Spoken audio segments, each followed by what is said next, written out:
कि इसके ऊपर कोई कैसे ही विश्वास करेगा अपने भैरवा के ऊपर, क्योंकि बंदा खुद भी किसी पर विश्वास नहीं करता है, ना ही करना चाहता है। जहाँ कल्कि की स्टोरी अपने डिस्टोपियन वर्ल्ड में एग्जिस्ट करती है, तो उसका भैरवा का अपने लिए सेल्फिश होना कोई ज्यादा बड़ी बात तो नहीं है 1 मिलियन यूनिट के लिए, जिससे कि वो कॉम्प्लेक्स में जा सके एक बेहतर जिंदगी के लिए। क्योंकि कॉम्प्लेक्स के नीचे बाहर मामला बिल्कुल भी अच्छा नहीं रहा है। वहाँ लोग जो चाह रहे हैं वो उन्हें नहीं मिल पा रहा है। वहाँ अगर एक टैंक पानी किसी को मिल जाता है तो वो अमृत के बराबर है, जिसको देखते हुए भैरवा अपने आप को लोगों से अलग रखता है। क्योंकि उसके लाइफ का एम ही कॉम्प्लेक्स में जाना है, जिसके लिए उसे 1 मिलियन यूनिट तो चाहिए होगी। और अगर उसे इतना कमाना है तो सीधे काम से तो बिल्कुल भी नहीं हो सकता है। जहाँ ये सब उसे भी समझ में आता है कि अगर 1 मिलियन यूनिट चाहिए तो अपन कुछ भी करने के लिए तैयार है। और यहाँ मेरी थ्योरी ये कहती है कि उसके बचपन में कोई तो गंदे वाला सीन हुआ होगा उसके साथ, क्योंकि अभी तक उसके परिवार परिजन में से किसी को भी इंट्रोड्यूस नहीं कराया गया है। जहां अगर ये बात सच होती है तो उसका पहले से ही लक्ष्य रहा होगा कॉम्प्लेक्स में जाना, 1 मिलियन यूनिट इकट्ठा करना, फिर चाहे वो कैसे भी आए, कहीं से भी आए। इसके लिए उसे मिशन दिया जाता है उस लड़की को पकड़ के लाने का, जो कि गर्भवती है,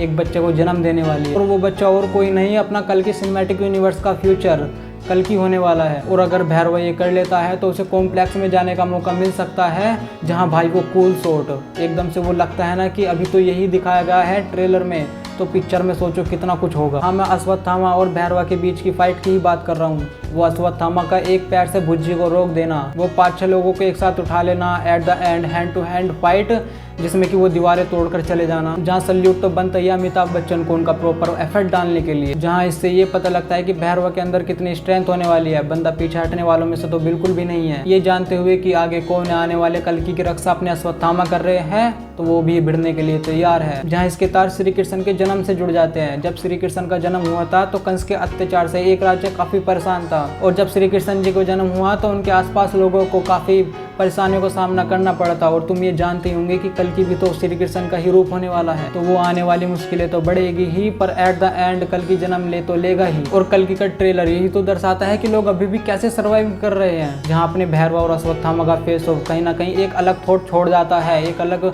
विचार छोड़ जाता है अपने मन के अंदर। क्योंकि भैरवा को जब उस लड़की को पकड़ के लाने का मिशन मिलता है, जिसके पेट में कल्कि है, जिसकी रक्षा करने का वचन अश्वत्थामा ले चुके हैं, तो भैरवा कहता है कि उस लड़की को केवल मैं ही ला सकता हूँ। तो मेरा माइंड क्या कह रहा है, अगर मैं सही हूँ, जो ये बच्चा दिखाया जा रहा है ट्रेलर में, इवन ये अश्वत्थामा के इंट्रोड्यूस टीजर में भी था, और ये पहले कल्कि के अनाउंसमेंट टीजर में भी था, तो ये भैरवा ही हो सकता है, जो कि अश्वत्थामा को पहले से जानता है। तो उसका ये कहना कि मैं ही हूँ जो कि लड़की को ला सकता हूँ, तो ये हिंट दे जाता है कि वो अश्वत्थामा को पहले से जानता हुआ है। जहाँ वो उनके भरोसे का फायदा उठाना चाहता होगा, जो कि लोग आसपास भी, तुम्हारे आसपास भी मिल जाएंगे तुम्हारा भरोसे का फायदा उठाते हुए। और यहाँ से भैरवा और अश्वत्थामा के बीच में फाइट स्टार्ट होगी, जो कि क्लाइमैक्स तक जा सकती है। जहाँ ऐसे कैरेक्टर जो कि अपोजिट चलते हैं एक दूसरे से, जबकि काम उन्हें एक ही करना होता है। जहाँ बाद में जाके उन्हें ये रियलाइज होता है कि इस तरह की बकचोदी करने का क्या ही मतलब बनता है, हम एक साथ भी तो आ सकते हैं। जहाँ एट द एंड भैरवा को ये रियलाइज हो जाएगा कि वो जो कर रहा है वो सही नहीं कर रहा है। उसका जन्म किस उद्देश्य के साथ हुआ होगा, और जो अगला जन्म होने वाला है